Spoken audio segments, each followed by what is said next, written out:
मेरे ख्याल से हम लोग कनेक्टेड मास वाले क्वेश्चंस कर रहे थे, जहाँ पे कि 3-4 मासेस एक साथ कनेक्टेड थे। एक तो स्ट्रिंग से कनेक्शन था, एक जो स्ट्रिंग से नहीं कनेक्टेड था, तीनों मास साथ में जुड़े हुए थे और फिर एक को पुश कर रहे थे, तो बीच में क्या कांटेक्ट फोर्स है वो निकालने की बात हो रही थी। तो ये सारी चीजें हम लोग कर रहे थे।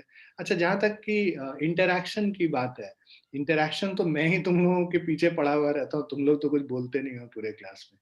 तो इंटरैक्शन तो तभी होगा जब हम लोग आपस में बातचीत कर पाएंगे। पिछले 2-3 क्लास से तुम लोग बात कर रहे हो, कुछ बातें बोल रहे हो, उसको थोड़ा सा और इंक्रीज करो। If you don't interact, it will be a 1-to-1, 1-on-1 session, मतलब जो 1 वे सेशंस बेसिकली। मैं बोलूंगा और तुम सुनोगे, तो उससे ज्यादा फायदा नहीं होगा। सो इंटरैक्शन तो तभी बढ़ेगा when you participate in the class. Okay, तो इसके बारे में हम लोग बात कर रहे हैं। पहले तो इस तरह के क्वेश्चंस काफी तुम देखोगे कॉम्पिटिटिव एग्जाम्स में भी आते हुए, और एससी वर्मा में भी क्वेश्चंस हैं इस पे बेस्ड। सो मैन और मंकी क्लाइंबिंग अप और sliding down the rope hanging from a tree. तो if a man is climbing up a tree और you know he is sliding down a tree, दोनों case में क्या free body diagram होगा, कैसे हम लोग क्या फोर्सेस को हम कंसिडर करेंगे, let us analyse that. So while climbing और अप और going down a rope, man pulls the rope with a certain force. ठीक है, तो टेंशन टी लगेगा। बेसिकली देखो, एक आदमी लटका हुआ है फोर्स से, तो वो लटका हुआ है एक स्ट्रिंग से या रोप से, तो रोप को वो अपने नीचे की तरफ पुल करेगा और रोप उसको ऊपर की तरफ पुल कर रहा होगा, right? Action and reaction pair. So rope exerts equal and opposite force on man. So let's say if man exerts a force T, that is tension T on the rope will exert the same tension T on the man. तो ये देखो, रोप को T tension से नीचे खींच रहे हैं, तो आदमी को T टेंशन से रोप वापस ऊपर खींच रहा है, right? We represent this force by tension T. We will study in the chapter of friction that man needs to press the rope as well to get sufficient friction, but that is something else. मतलब वो उतना ज़्यादा important नहीं है. Following cases may arise: man hanging from rope at rest. Let's say man is only hanging from the rope and he is at rest. मतलब आदमी रुका हुआ है, रोप को हैंग किए हुए है, रोप पे लटक के वो रुका हुआ है, कोई एक्सेलरेशन नहीं हो रहा है। तो देखो यहाँ पे लिखा हुआ है कि एक्सेलरेशन हम लोग को 0 लेना है। उस केस में इस आदमी का फ्री बॉडी डायग्राम बनाएंगे तो इसके ऊपर टेंशन टी ऊपर की तरफ लगेगा। भाई अगर स्ट्रिंग को पकड़ के लटके हुए हैं तो स्ट्रिंग को वो नीचे की तरफ पुल कर रहा है और स्ट्रिंग इसको किधर, ऊपर की तरफ पुल कर रहा है, तो वो क्या हो गया, टेंशन टी हो गया। और जो आदमी का वेट है वो mg इस पे नीचे की तरफ लग रहा होगा। तो फ्री बॉडी डायग्राम अगर हम लोग उस आदमी का बनाए तो टेंशन टी उस पे ऊपर की तरफ लग रहा है, mg नीचे की तरफ लग रहा है। अब जो ये, बिकॉज एक्सेलरेशन 0 है तो नेट फोर्स क्या होगा, 0 होगा। मतलब जितना ऊपर लग रहा है फोर्स टी, उतना ही नीचे फोर्स लग रहा है mg। तो t is equal to mg इस केस में हो जाएगा, यहाँ पे भी जो कि मेंशन्ड है। ठीक। सेकेंड केस, सेकेंड केस है मैन क्लाइंबिंग अप और sliding down with velocity v, constant velocity. जब कांस्टेंट वेलोसिटी है वहां पे भी एक्सेलरेशन नहीं है, तो इसका मतलब जितना फोर्स इस पे ऊपर की तरफ लग रहा है उतना ही फोर्स नीचे की तरफ लग रहा है। Because the man is moving with a constant velocity, there is no acceleration acting again. So whatever force is acting in the upward direction, that will be equal to the force acting in the downward direction. Force acting in upward direction is tension T. Force acting in downward direction is mg. So T will be equal to mg in that case. So we will write T is equal to mg. Now, third case, man is accelerating upwards, means man is moving with an acceleration a upward. So acceleration किधर है, ऊपर के तरफ। ऊपर की तरफ acceleration है, ये कब पॉसिबल है, जो ऊपर के तरफ जो फोर्स लग रहा है टेंशन टी, वो अगर mg से बड़ा होगा तभी ये पॉसिबिलिटी बनेगी कि ऊपर एक्सेलरेट कर रहा है। So man accelerating upward, so this is the third case, man accelerating upward. So upward force minus the downward force is equal to mass into acceleration. So upward force is T, downward force is mg. T minus mg is equal to mass into acceleration A. Net force क्या लग रहा है ऊपर की तरफ, tension T minus mg. T minus mg is equal to ma हो गया. तो अब इस केस में टेंशन T क्या हो गया, mg plus ma. Minus mg को अगर इधर लेके आ जाएंगे राइट साइड में, तो T is equal to m times g plus a. तो ये बिकॉज mg प्लस ma है, तो ये टेंशन T क्या हो गया, अब mg से बड़ा हो गया जब एक्सेलरेट कर रहा है ऊपर की तरफ. अब फोर्थ केस इसमें कर रहे हैं कि मैन एक्सेलरेटिंग डाउन, मैन नीचे की तरफ फिसलता हुआ नीचे जाता जा रहा है और एक्सेलरेट कर रहा है. किस एक्सेलरेशन से, ए एक्सेलरेशन से. अब नीचे एक्सेलरेट कर रहा है तो नीचे वाला फोर्स ऊपर वाले फोर्स से बड़ा होगा. Since the man is accelerating downward, the downward force mg is greater then the tension T which is acting in the upward direction. तो डाउनवर्ड फोर्स बड़ा है, मतलब mg, ऊपर फोर्स लग रहा है T, mg minus T is equal to ma हो गया. राइट. तो इसका मतलब यहां पे t is equal to mg minus ma हो गया. t because mg minus ma है, t will be less than mg in this case. ठीक है. तो नीचे एक्सेलरेट करेगा तो टेंशन T लेस होगा वेट से, ऊपर एक्सेलरेट करेगा तो टेंशन T वेट से ज्यादा होगा. सारे केसेस क्लियर है सभी को, या किसी को कुछ पूछना है? क्लियर है. Clear as Satpreet and Betsy? Is it clear to you both as well? Yes, sir. Yes, sir. Okay, thanks a lot. Good, good. Keep on interacting like this. When I ask you answer कि हाँ समझ में आ गया, so it makes us more involved in the class. We as a teacher. Okay, let's go to the next slide. So see, this is an example with the same concept जो अभी हम लोगों ने किया, उस पे based ये example है. यहाँ पे हमें कह रहा है कि a rope which can withstand a maximum tension of 400 Newton. इसका मतलब क्या होता है कि इस रोप पे अगर 400 न्यूटन से ज्यादा, 400 न्यूटन से ज्यादा अगर फोर्स लगाएंगे तो वो रोप ब्रेक कर जाएगा. रोप मतलब जो रस्सी है वो टूट जाएगी. Right. So a rope which can withstand the maximum tension of 400 Newton is hanging from a tree. If A monkey of mass 30 kg climbs on the rope, in which of the following cases will the rope break? Take g is equal to 10 meter per second square and neglect the mass of the rope. So now let us draw the free body diagram. So this is a rope on which a monkey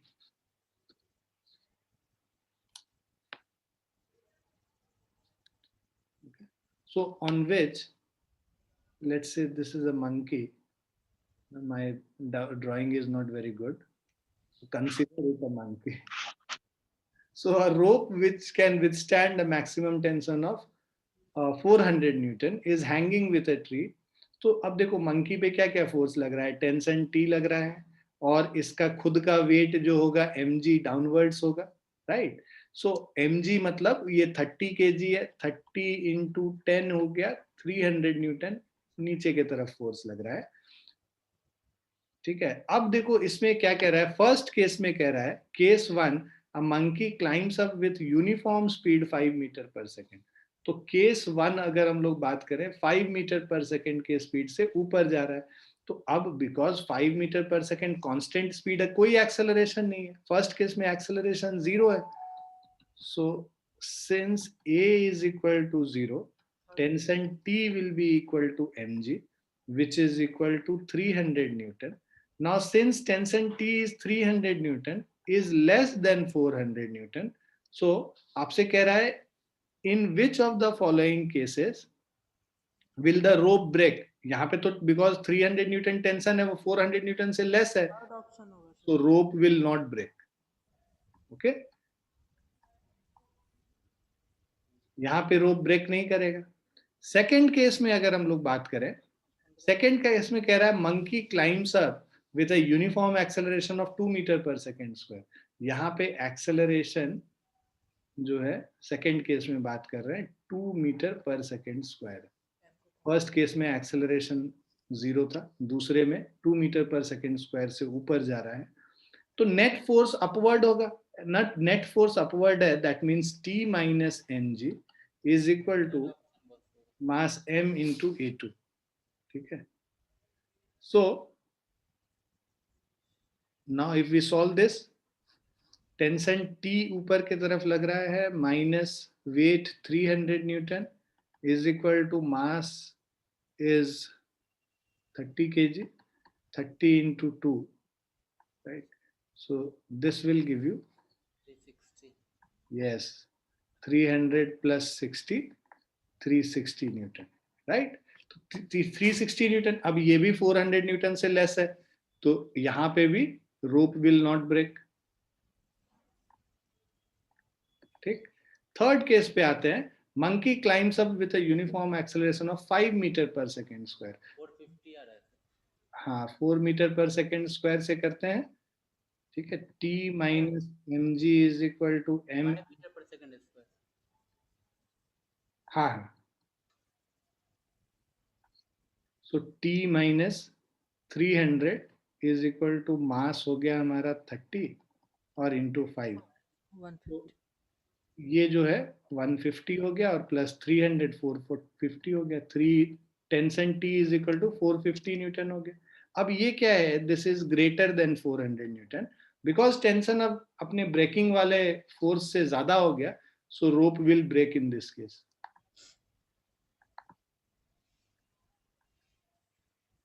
Fourth case, monkey climbs down with a uniform acceleration of 5 meter per second square. So इसमें यहाँ पे देखो climbs down. अब इस case में A4 is equal to 5 metre per second square downward है, तो यहाँ पे अब लिखेंगे क्या, mg minus T is equal to ma4. So that means tension T is equal to mg है अब हमारा 300 माइनस ऑफ ma4 मतलब 30 इंटू 5. सो अब टेंशन T कितना होगा, 150 Newton. So which is again less than 400 Newton. तो रोप विल नॉट ब्रेक. ठीक है. अब देखो इसमें ना, इसको तुम मतलब इस पर्टिकुलर क्वेश्चन को तुम स्यूडो फोर्स के कॉन्सेप्ट से भी समझ सकते हो बेसिकली. अब यहाँ पे बिकॉज ये एक्सेलरेट कर रहा है ऊपर की तरफ, है ना, तो इस पे जो हम लोग स्यूडो फोर्स बोलते हैं, बिकॉज एक्सेलरेट कर रहा है नीचे की तरफ स्यूडो फोर्स लगेगा. तो उस केस में फिर हम लोग ये कहते हैं कि ऊपर एक्सेलरेट कर रहा है तो स्यूडो फोर्स नीचे लगेगा, mg प्लस ma2 हो जाएगा. तो वही वही सारी चीजें हैं, तुम स्यूडो फोर्स के कॉन्सेप्ट से भी समझ सकते हो कि जब नीचे जाएगा तो स्यूडो फोर्स ऊपर लगेगा, टेंशन कम हो जाएगा, तो नीचे जाने पे तो कभी भी ब्रेक नहीं करेगा. ऊपर जब एक्सेलरेट करेगा तब स्यूडो फोर्स नीचे लगेगा और तब ब्रेक करने की चांसेस होती हैं. क्लियर है सभी को ये question?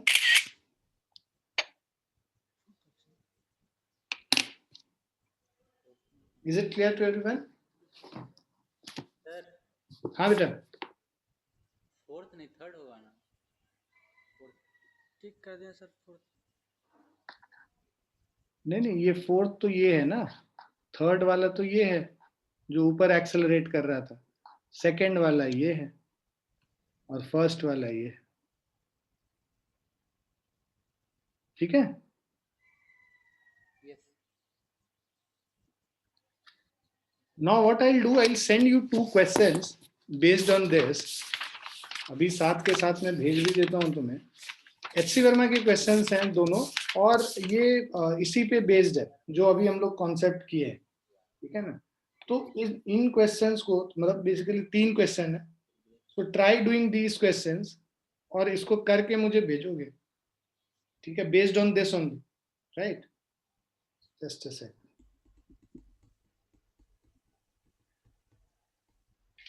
You will send it and do it and send it across to me.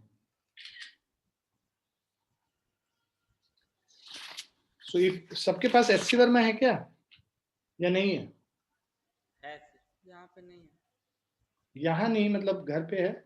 Yes. So anyways, I am sending you all these.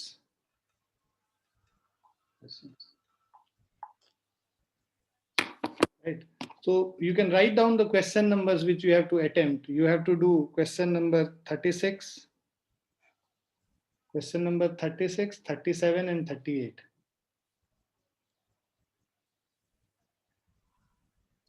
जैसे कि बने हुए लिखे 36, 37 याद दिला दीजिएगा हम पर and 38.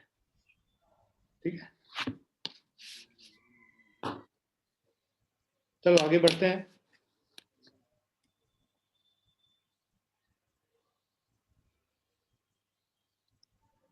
अब ये अटेम्प्ट करके बताओ मुझे क्या आएगा आंसर 57th वाले का.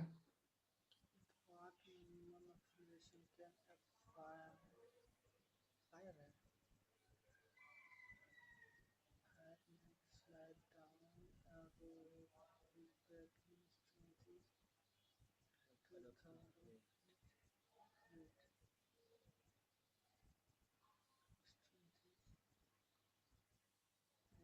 टी उसका कितना है T equal to 2/3 into m मान लें एम जी नॉट एम या 10 डिग्री ऑफ इज वेट है मास नहीं बेटा अपना ये म्यूट करके रखो, जब बोलना होगा तब अनम्यूट करना. हाँ, बाकी लोग को आवाज फिर डिस्टर्ब होगा ना, वो लोग कर रहे होंगे तो.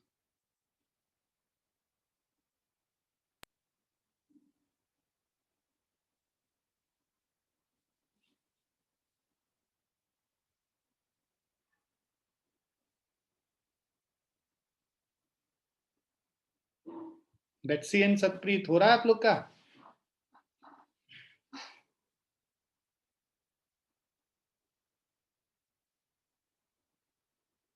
The third one. Yes, it's the third one. Correct. Very good.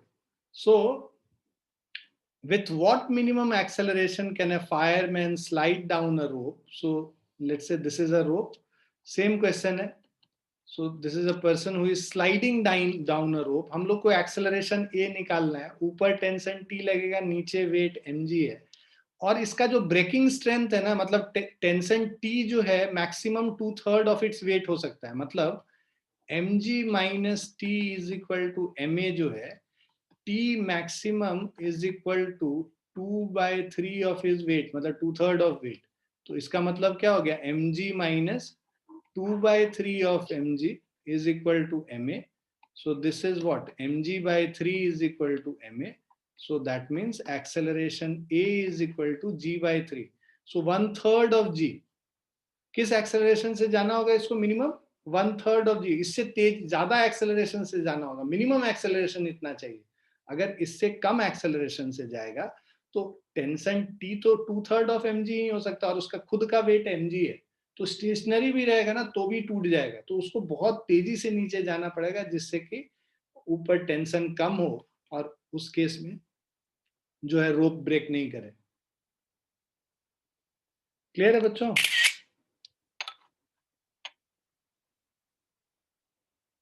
जो टेंशन विथस्टैंड कर सकता है रोप, वो mg के बराबर ही mg बाय 2 mg बाय 3 के बराबर ही विथस्टैंड कर सकता है. बट ऐसे अगर स्टेशनरी रहेगा आदमी तो उस समय टेंशन T mg के बराबर है. तो मतलब T तो मतलब mg के बराबर अगर है, वो 2 mg बाय 3 से बड़ा हो गया टेंशन, तो ब्रेक कर जाएगा. इसीलिए उस आदमी को एक्सेलरेट करना होगा इस एक्सेलरेशन से, जिससे कि इस पे जो सूडो फोर्स लग रहा है वो इसको बैलेंस कर दे. मतलब इसको जो टी जो कम है हम लोग का 2/3, उसको बैलेंस आउट कर दे. सो इसीलिए इसको g/3 एक्सेलरेशन से नीचे जाना होगा. क्लियर है ओम और सतप्रीत आप दोनों को? Yes sir.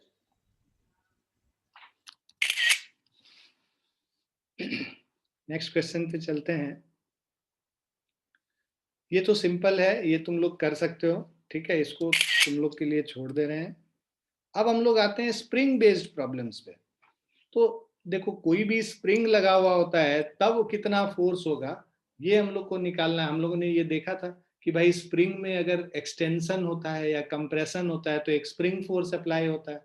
जो स्प्रिंग फोर्स का वैल्यू है वो किसके बराबर होता है, F is equal to minus of k x, minus इसीलिए क्योंकि जिधर आप एक्स को इंक्रीज करोगे तो फोर्स उसके ऑपोजिट साइड होगा। मतलब कि जैसे इसी केस में हमारे पास एक स्प्रिंग लगा हुआ है और साथ में एक मास m है। अगर तुम इसको मास को इधर मूव करोगे तो इस पे एक्सपेंशन मान लो x हो गया, है ना, जो एक्सटेंशन है स्प्रिंग में x हो गया। तो अगर आप एक्सटेंड मतलब इसको स्प्रिंग को स्ट्रेच कर रहे हो तो फोर्स इस पे जो लगेगा वो उसके ऑपोजिट डायरेक्शन में लगेगा। स्प्रिंग तो अपना नेचुरल शेप रीगेन करना चाहेगा। So because the force is in opposite direction, that's why we write a negative sign. Negative sign shows that the direction of the force is opposite to the direction of displacement here. Negative sign क्या बताता है, जो जिधर भी हमारा extension हो रहा है या कंप्रेशन हो रहा है, कंप्रेशन होता तो इसका उल्टा होता, राइट, कंप्रेशन होता तो उसका उल्टा होता कि कंप्रेशन अगर तुमने इस डायरेक्शन में किया, नेक्स्ट केस में मान लो इसका नेचुरल, इससे हम लोगों ने इसको कंप्रेस कर दिया इस डायरेक्शन में एक्स डिस्टेंस से, तो जो फोर्स लगेगा इस पे एफ, ये minus of k x, x के हमेशा ऑपोजिट डायरेक्शन में। कंप्रेशन होगा तो फोर्स राइट में लगेगा, एक्सटेंशन होगा तो फोर्स लेफ्ट में लगेगा। नेगेटिव साइन उसके डायरेक्शन को बताता है। अच्छा, force exerted by a spring, figure shows a spring in its relaxed state, that is neither compressed nor extended.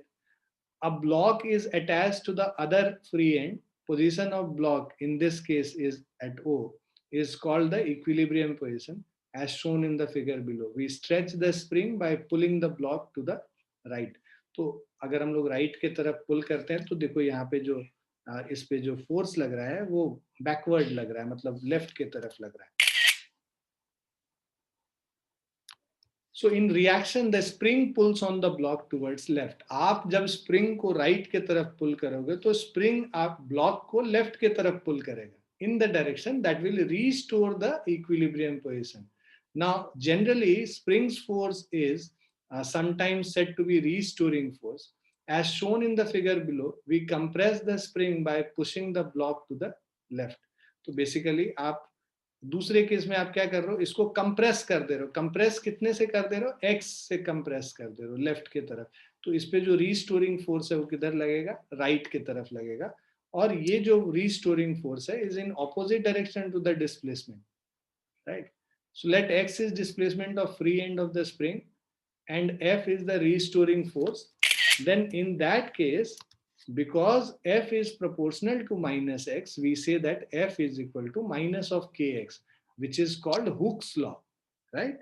So the minus sign indicates that the restoring force is always opposite in direction from the displacement of its free end. Minus sign क्या बताता है कि ये जो restoring force लग रहा है spring पे, अगर आप स्प्रिंग को कंप्रेस कर रहे हो, राइट, इस डायरेक्शन में कंप्रेस कर रहे हो स्प्रिंग को, तो जो फोर्स लग रहा है वो राइट साइड में लग रहा है। उसी तरफ अगर स्प्रिंग को हम स्ट्रेच करते तो फोर्स लेफ्ट की तरफ लगता। रीस्टोरिंग फोर्स हमेशा नेगेटिव डायरेक्शन में है, इसीलिए F is equal to minus k x. और K क्या है, K को हम लोग स्प्रिंग कांस्टेंट कहते हैं। स्प्रिंग कांस्टेंट का मतलब कि ये मटेरियल पे डिपेंडेंट है कि हम लोग किस मटेरियल से स्प्रिंग को बना रहे हैं, उसका कितना स्टिफनेस है, वो स्टिफनेस को मेजर करता है बेसिकली एक constant K. So constant K is called the spring constant and is a measure of stiffness of the spring. Larger K होगा, स्टिफर होगा spring, that is the stronger the spring will pull और push for a given displacement. Similarly Excuse me, sir. yes yes So please explain once again because I was disconnected due to some issues.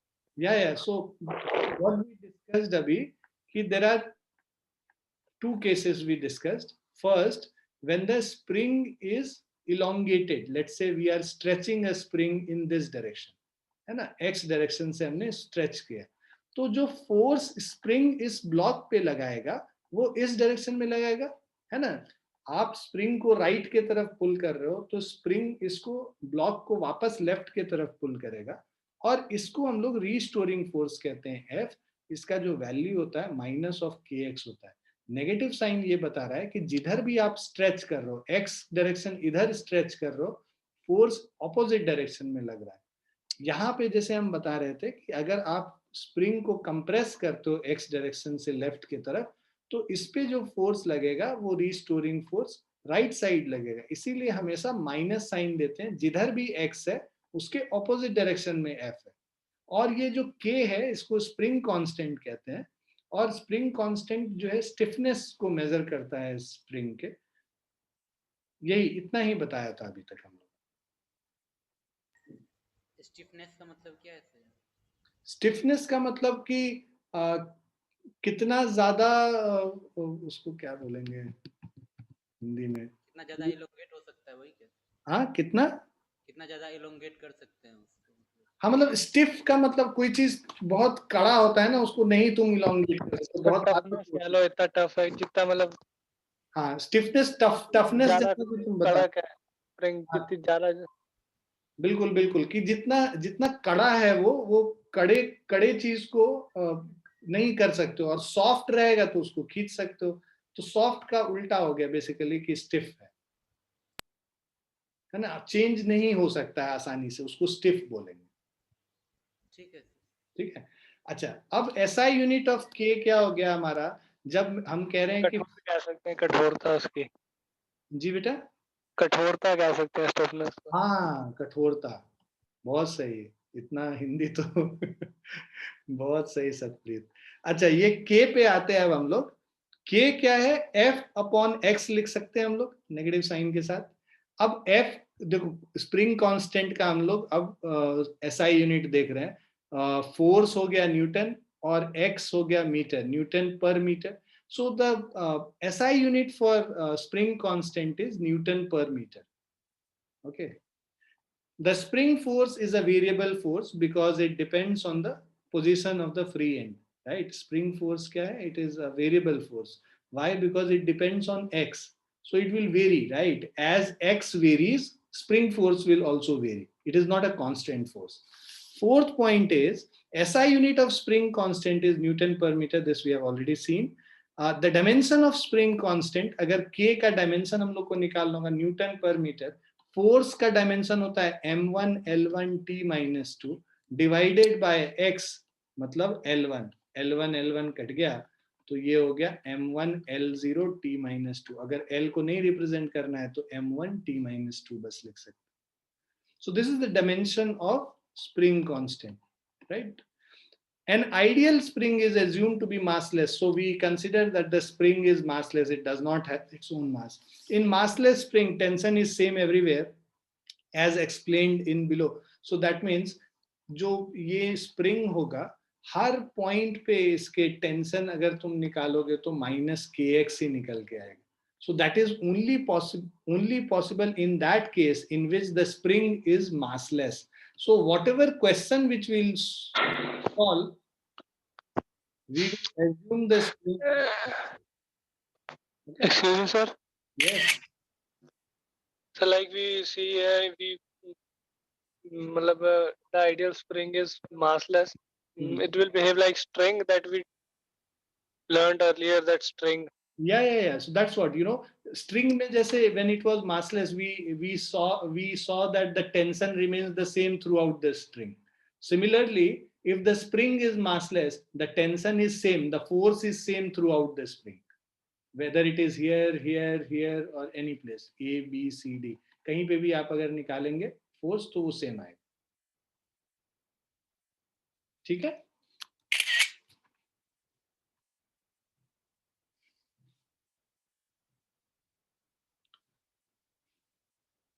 So this we have already discussed, right?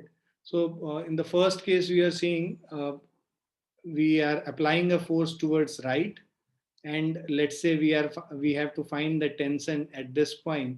So free body diagram if we draw of the first part, so first part में मतलब tension इस point पे निकालना है P point पे, तो हम लोगों ने पहले right वाला part consider किया. उसमें the first part, the force is acting towards right F, and the tension T is acting towards left. So tension T is equal to F. Why? Because see, the mass of this spring, if it is 0, we will say that F minus T is equal to M into A, because it is 0. So you will get F minus T is equal to 0 or F is equal to T. So this is only possible when you have a massless thing. If it is not massless, then in that case, there will, F and T will be different values. Okay. So here you can see, yes. So these all concepts are same in conical spring and that torsional spring and other leaf spring. No, those springs we anyways don't have to study here in this 11th. Basically for NEET we don't have to study those springs. That you will study when you are doing mechanical engineering. So there they teach you torsional spring and other springs. What we are going to study is only simple spring which can be stretched and uh, compressed. That's it. टॉर्जोइनल वाले में क्या होता है कि torque मतलब basically उसको हम लोग रोटेट करते हैं और फिर वो वापस अपना शेप लेता है. तो वो सारी चीजें हम लोग को अभी डिटेल में नहीं करनी है, वो रोटेशन वाले चैप्टर में करेंगे. वो सर उसमें थोड़ा ये होता है उसकी जो साइड वाली होता है हेलिकल ही है, ऊपर से दोनों तरफ एक्सटेंड कर देते हैं उसको सीधा सीधा लंबा लंबा. तो वो जितनी ज्यादा उसकी लेंथ हो जाती है उतना ज्यादा टॉर्क जनरेट करता है वो. हाँ, उसमें फिर वो टॉर्जोइनल वाले में फिर हम लोग रोटेट करते हैं उसको और वापस छोड़ते हैं तो it comes back to its own position. वहां पे स्ट्रेचिंग का ज्यादा कम और टॉर्जोइनल वाले में रोटेशन का ज्यादा होता है. टॉर्क ज्यादा एक्ट बेसिकली टॉर्क के एक्ट करने की वजह से वो वापस उस पर रिस्टोरिंग टॉर्क लगेगा. जैसे यहाँ रिस्टोरिंग फोर्स लग रहा है वहां रिस्टोरिंग टॉर्क लगता है. ठीक है.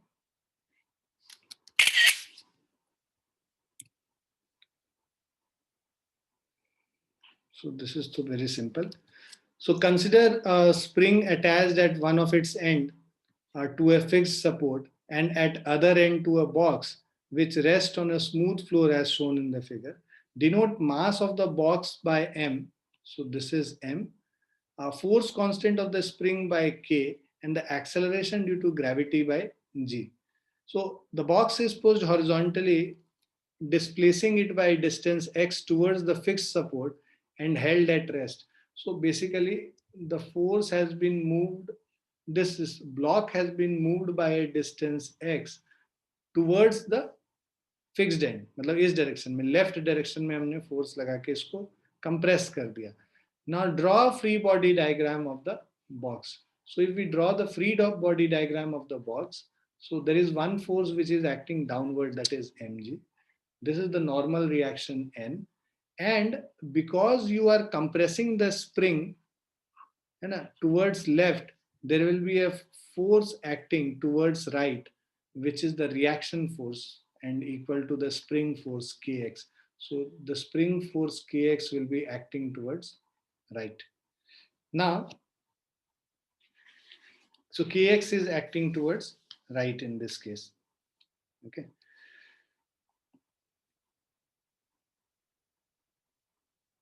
Now draw a free body diagram of the box. So जो force ये आदमी लगा रहा है इधर इस तरफ, वो F लगा रहा है लेट से. जो spring restoring force लगा रहा है Kx right के तरफ, N हो गया और mg हो गया, right? Draw the free body diagram. Find the force exerted by the hand on the box. Because it is kept stationary, see it is written held at rest. So जितना force left के तरफ होगा उतना ही right के तरफ होगा. So F is equal to Kx here. And third part, write all the third law action reaction pair. So action reaction pair, first action reaction pair is which is on the ground. ठीक है. And दूसरा action reaction pair यहाँ पे, the man is pushing the block towards left and the block is pushing the man towards right. Similarly, at this point, the block is pushing the spring towards left and spring is pushing the block towards right. Similarly, at this point, the spring is pushing the wall towards left and wall is pushing the spring towards right. So these are the 4 action reaction pairs which are possible. Excuse me, sir. Yes. So what is that vector N called? This force is contact force, you can write normal contact force. Sir, it's always there na whenever we talk about mg. Yeah. Whenever you will have mg, you will have a normal contact force which is acting from the base towards the top. mg जब भी होगा, क्योंकि देखो ये move तो कर नहीं रहा है, ये स्टेशनरी है वर्टिकल डायरेक्शन में. That means what ever force is in downward direction, the same force will be in upward direction to maintain it in equilibrium. And that force, the force which the block is applying on the ground is mg, and the force which ground applies on the block is n. So these have to be same so that this is maintained in equilibrium. So this is the normal contact force. Is this normal contact force always is in cases of rest only, or while moving mass also? So while moving also you will have this normal contact force. Whenever it is in contact with the ground, you will have this normal contact force. If an object is moving horizontally, then also the same condition will be there, n is equal to mg. But if it is moving in vertical direction, till the time the block is in contact with this ground, you will have this n. When the block leaves the contact of this ground, n will become 0.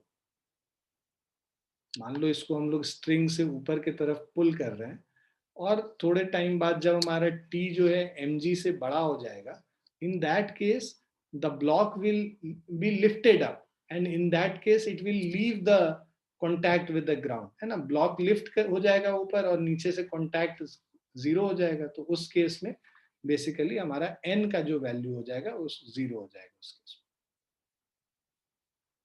ठीक है.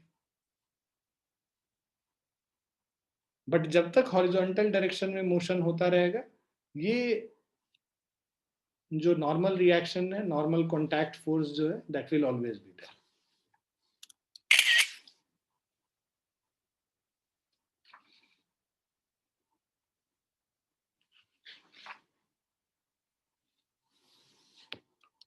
Now in this question, see, force constant of a spring is 1000 Newton meter. If 10 kg block attached with the spring is in equilibrium, then find extension in the spring.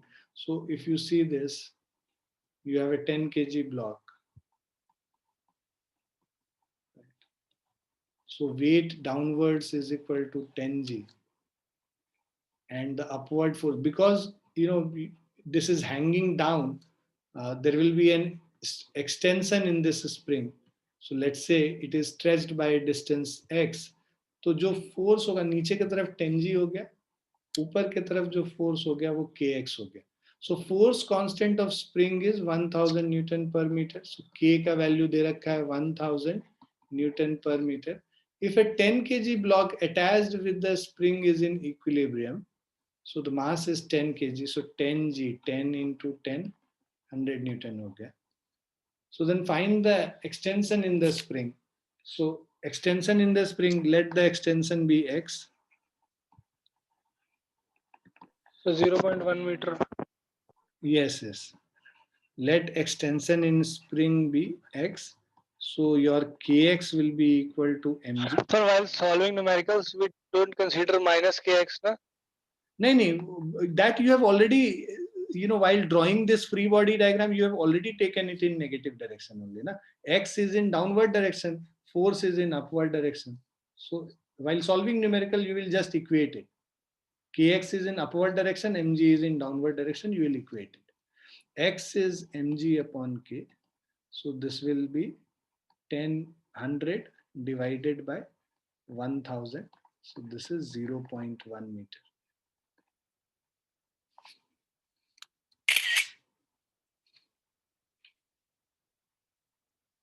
Is it clear? Yes, sir.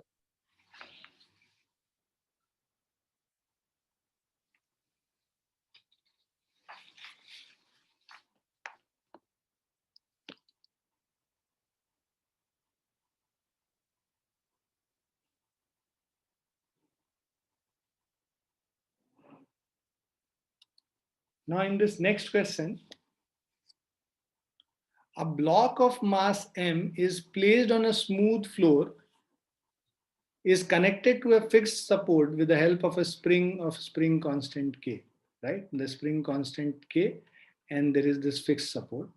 It is pulled by a rope as shown in the figure. Tension force T of the rope is increased gradually without changing its direction. So ये जो tension T है इसको gradually हम धीरे धीरे बढ़ा रहे हैं, increase कर रहे हैं. The increase in rope tension T is so gradual that acceleration of the block can be neglected. So there is no acceleration in the block. Well before the block loses contact from the floor, draw its free body diagram. Let's say block अभी lose नहीं किया है contact, right? Floor के साथ, उस समय हम लोगों को फ्री बॉडी डायग्राम बनाना है. ये देखो टेंशन टी इधर हुआ, इसके दो कंपोनेंट हो जाएंगे बिकॉज ये थीटा है. So there will be one component T cos theta in this direction, other component T sine theta in this direction. इसका वेट खुद का mg है डाउनवर्ड डायरेक्शन में, एक नॉर्मल रिएक्शन n हो जाएगा इस डायरेक्शन में, राइट. उसके अलावा बिकॉज लेट्स से इसमें जो एक्सटेंशन है kx हो गया, तो एक फोर्स इस पे इस डायरेक्शन में लगेगा kx. तो ये हमारा पूरा फ्री बॉडी डायग्राम इसका हो गया. Now okay, what necessary tension in this rope, what is the necessary tension in the rope so that the block loses contact from the floor? Block को अगर कॉन्टैक्ट लूज करना है उस case में देखो यहां पे when block loses contact from the floor, उस केस में क्या होगा, हमारा जो नॉर्मल रिएक्शन n है वो 0 हो जाएगा जब कॉन्टैक्ट लूज कर जाएगा. तो देन क्या हो जाएगा, t sin theta will be equal to mg in that case, right? So we have to find the necessary tension. Tension T will be equal to mg. T equals to mg upon sin theta or kx upon cos theta. Yeah. So in the second case, it is mg upon sin theta, the tension T. Now third one, what is the tension in the spring? Block loses contact with the floor. So अगर हम लोग को ये जब blocks contact छोड़ देगा तो उस केस में t cos theta is equal to kx हो गया. t का वैल्यू आपने ऑलरेडी निकाल रखा है, यहाँ पे इसको सब्स्टिट्यूट कर लेंगे. सो kx is equal to mg upon sin theta into cos theta, right? So t cos theta means mg T cos theta upon k. Yeah. So we have to find only x na extension. Yeah. So x is equal to T cos theta upon k. So ये cos theta और ये sin theta भी है ना, तो sin theta by cos theta tan theta हो गया, तो mg by k tan theta लिख सकते हैं या mg by k into cot theta लिख सकते हैं.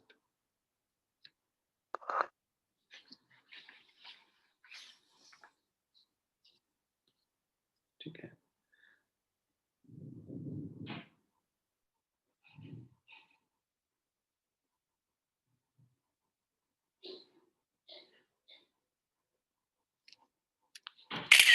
Is it clear? Excuse me, sir. Yes. Sir, look at point where you have written 3. T cos theta equals to kx you have written.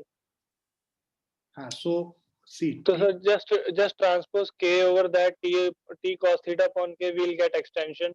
Yeah, but the tension we have already calculated here as mg by sin theta. So this tension, whatever tension, when block loses contact, the tension is this. So we don't leave the answer in terms of t, but t तो हमें question में दे नहीं रखा है ना, t तो हम लोगों ने निकाला है. तो जब t हम लोगों ने निकाला है तो यहाँ t को सब्स्टिट्यूट कर देंगे ना बेसिकली.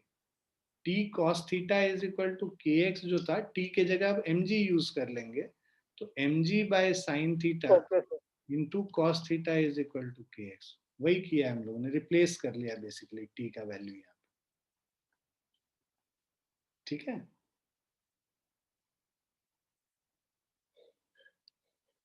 सो ये जो वैल्यू है ये यहाँ से हम लोगों ने रिप्लेस किया है t का. क्लियर है बच्चों?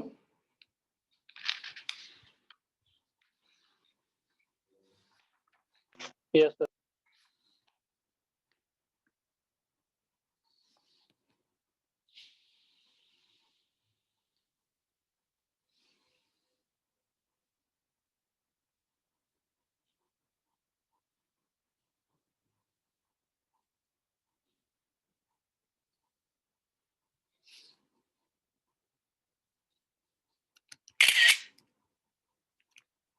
This is simple. ये वाला क्वेश्चन ट्राई करो आप लोग।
नहीं हो रहा है?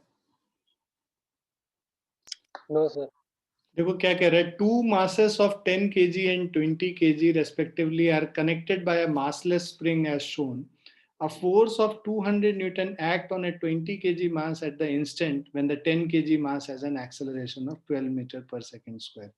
तो देखो हर इंस्टेंट पे ना ये जो मूव कर रहा है इसका x जो एक्सटेंशन होगा वो अलग होगा।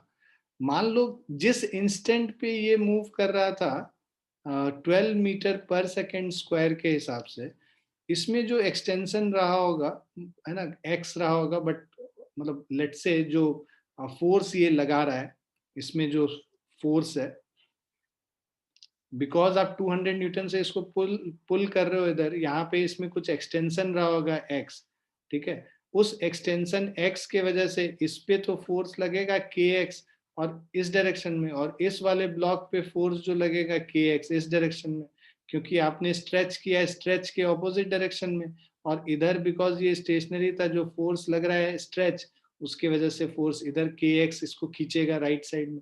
तो जो टेंशन T है यहाँ पे kx ये दोनों पे सेम है, तो इधर एक फोर्स हम लोग 10 kg वाले का अगर फ्री बॉडी डायग्राम बनाए, सो T टेंशन इधर लग रहा है, ठीक है। सो ये टेंशन T हो गया और ये 10 kg है, सो ये जो फोर्स होगा इस पे जो राइट के तरफ लग रहा है 12 metre per second square, T is equal to 10 है। So tension T is equal to 10 into 12, that is 120 Newton. दूसरा 20 kg वाले का बनाते हैं, यहाँ पे लगा रहे हैं 200 न्यूटन, इधर फोर्स लगा रहे हैं T, ठीक है, और इसका एक्सेलरेशन मान लो a है इस डायरेक्शन में, राइट। सो टेंशन टी तो हमें पता है 120 न्यूटन हम लोगों ने निकाल लिया है, तो इधर फोर्स जो लगाएंगे T 200 minus T is equal to 20 into A.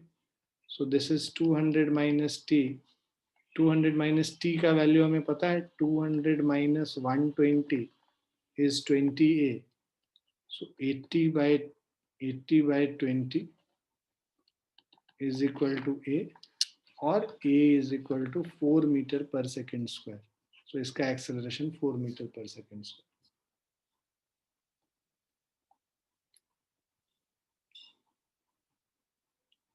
Is it clear? Yes sir. Sir मैंने वो kx को सीधा इक्वेट कर दिया था m में से, वो 200 माइनस नहीं किया था, इसलिए मेरा 6 आ रहा था. अच्छा, तो ये 200 को ध्यान में रखना है कि इधर हम लोग लगा रहे हैं 200. फ्री बॉडी डायग्राम हमेशा इसीलिए बनाना चाहिए, उससे ध्यान रहेगा कि कौन कौन से फोर्स हम लोग लगा रहे हैं. वर्टिकल वाले हम लोगों ने नहीं बनाए क्योंकि वर्टिकल डायरेक्शन में मोशन हो नहीं रहा है, इसीलिए हम लोगों ने उन फोर्सेस को नहीं बनाया है.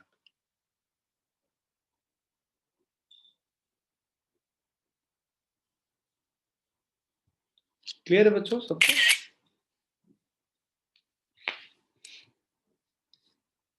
नेक्स्ट क्वेश्चन करते हैं.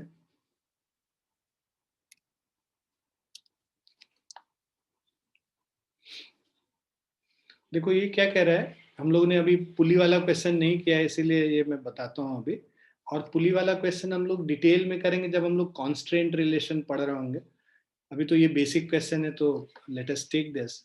अ block of mass m, capital M, इसका एक ब्लॉक लगा हुआ है यहाँ पे, is connected to a pulley and a light spring as shown in the figure. So there is a light spring, इसका मास नहीं कंसिडर करना है, इसीलिए लाइट लिखा हुआ है. The stiffness constant of the spring is K. Find the extension in the spring when the whole system is in equilibrium. The pulley is smooth and massless. तो अब हम लोग ये देखिए, ठीक है, यहाँ पे जो फोर्स है इस पे, यहाँ पे इस पॉइंट पे जो टेंशन है, मान लीजिए टेंशन T2 है, राइट. यहाँ पे भी जो टेंशन होगा, मतलब इस पूरे स्ट्रिंग में टेंशन सेम होगा, तो यहाँ भी टेंशन T2 हो गया अपवर्ड डायरेक्शन में. तो अब अगर हम लोग फ्री बॉडी डायग्राम बनाते हैं इसका, ऊपर टेंशन T2, इधर भी टेंशन T2, और ये जो है, राइट, ये एक दूसरा स्ट्रिंग यहाँ पे लगा हुआ है. दूसरा जो स्ट्रिंग लगा हुआ वो टेंशन T1 है. अब ये पुली बिकॉज मासलेस है, तो T1 will be equal to twice of T2. अगर हम लोग इक्वेशन भी लिखते तो लिखते T1 minus twice T2 is equal to m into a, but mass तो इस पुली का 0 है, तो इसीलिए m into a 0 हो जाएगा, और वहां पे हम लोग T1 is equal to twice T2 लिख लिया. उसके बाद फिर हम लोग ये जो मास का फ्री बॉडी डायग्राम बनाएंगे, तो mg नीचे की तरफ लग रहा है, टेंशन T लग रहा है ऊपर, तो इक्विलिब्रियम कंडीशन में क्या होगा, T is equal to mg के बराबर हो गया, राइट. अगर तुम, कुछ बच्चे डायरेक्टली भी यहाँ लिख देते हैं सीधे mg, वैसे भी लिख सकते हो, बट यहाँ पे बिकॉज स्ट्रिंग लगा है इसीलिए मैंने अलग से बना के दिखाया था. अब T1 is equal to mg हो गया, ये T1 is equal to twice T2, ये फर्स्ट इक्वेशन. Second equation. अच्छा, अब इसके बाद हम लोग को निकालना था the extension in the spring. जो T2 टेंशन होगा उसमें जो स्प्रिंग में एक्सटेंशन मान लो x हुआ है, तो ये T2 will be equal to kx, because extension इधर हो रहा है, तो स्प्रिंग फोर्स जो ऊपर की तरफ लगेगा kx, तो T2 is equal to kx. अब this is the third equation, सबको सब्सटीट्यूट कर लो.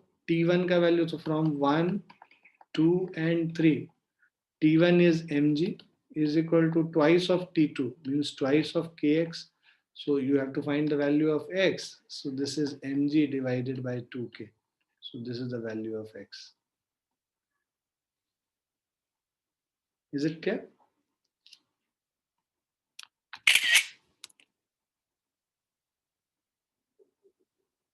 Yes.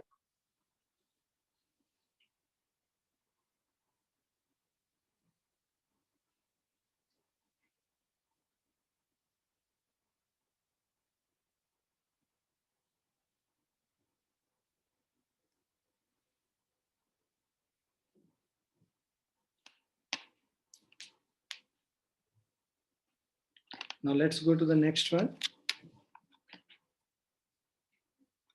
So this is, similar to the question which we'll be discussing यहाँ पे.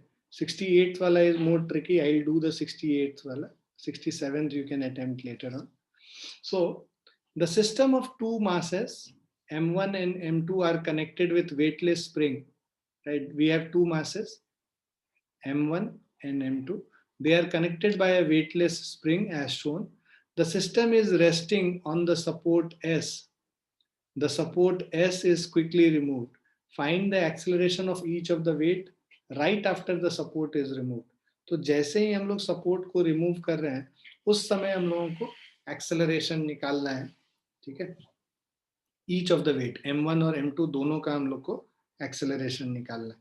सो अब अगर हम लोग M1 का फ्री बॉडी डायग्राम बनाते हैं, जब सपोर्ट हटाए हैं तो M1 जो इसका वेट होगा M1G इधर होगा, और बिकॉज ये स्प्रिंग को कंप्रेस इधर कर रहा है तो स्प्रिंग फोर्स एक ऊपर की तरफ लगेगा which is equal to kx, right? अब अगर हम लोग ये M2 का फ्री बॉडी डायग्राम बनाएंगे, राइट? सो इस केस में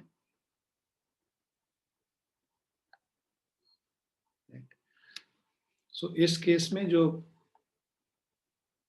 नीचे की तरफ फोर्स लगेगा, अब बिकॉज यहाँ पे कंप्रेशन जो है इस डायरेक्शन में नीचे की तरफ है तो इस पे जो फोर्स लगेगा, राइट, वो सर M2 पे एक्सेलरेशन g हो जाएगा और M1 पे हो जाएगा M2g अपॉन M1. नहीं, M1 plus M2g upon M2 है. अभी मैं बता रहा हूँ, एक मिनट, है ना. और फर्स्ट वाले का जो एक्सेलरेशन होता है वो उस समय, जिस समय जस्ट हम लोगों ने हटाया है उस समय एक्सेलरेशन अभी देखते हैं आता है, बेसिकली 0 आ जाएगा उस समय. सो अगर हम लोग ये फ्री बॉडी डायग्राम इसका देखेंगे, जस्ट आपने जो रिमूव किया है, तो जितना भी ये फोर्स kx है ना.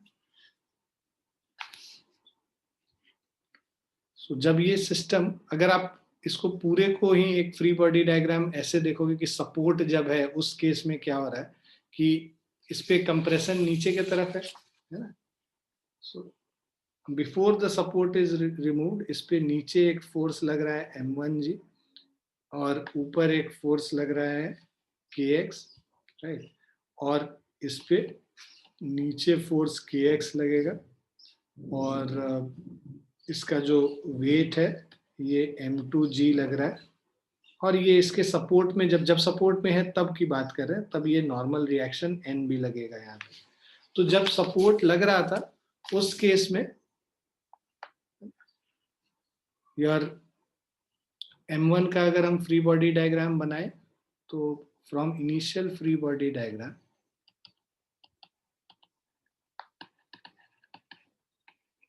when support is there,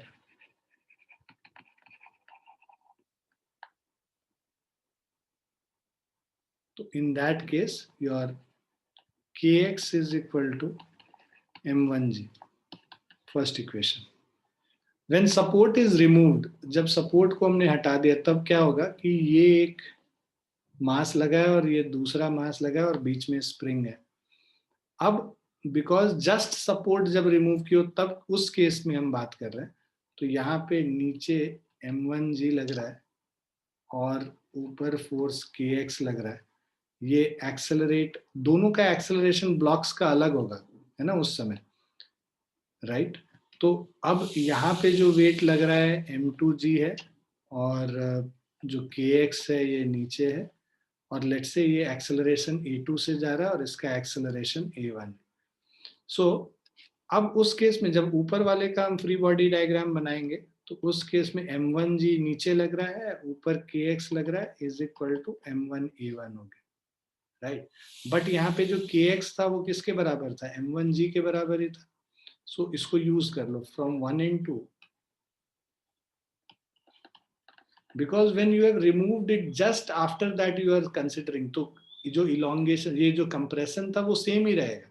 तो M1G minus kx जो हम लोग कर रहे हैं, this will be M1G minus M1G is equal to M1A1. So that means A1 is equal to 0 आ गया, just जब remove किए, है ना. और सेकंड केस में जो नीचे वाले का जब हम लोग फ्री बॉडी डायग्राम जो बनाते हैं वो क्या हो जाएगा, kx प्लस m2g is equal to m2a2, right. kx m1g के बराबर है, तो m1g plus m2g is equal to m2a2. So a2 is equal to m1 plus m2 into g divided by m2.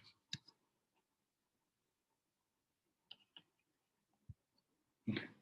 So these are the accelerations when you just remove the support from the beneath.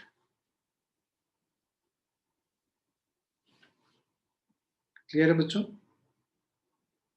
Yes sir. ठीक है, हम लोग यहीं पे रुकेंगे और इसके आगे जो है हम लोग apparent weight नेक्स्ट क्लास में करेंगे, दैट इज टुमारो। ये सारे क्वेश्चंस करो और वो जो क्वेश्चंस मैंने भेजे हैं उनको अटेम्प्ट करो, ठीक है? ठीक है बच्चों? यस ठीक, चलिए will stop for the day and will continue. Questions अभी भेजे थोड़ी देर पहले व्हाट्सएप पे।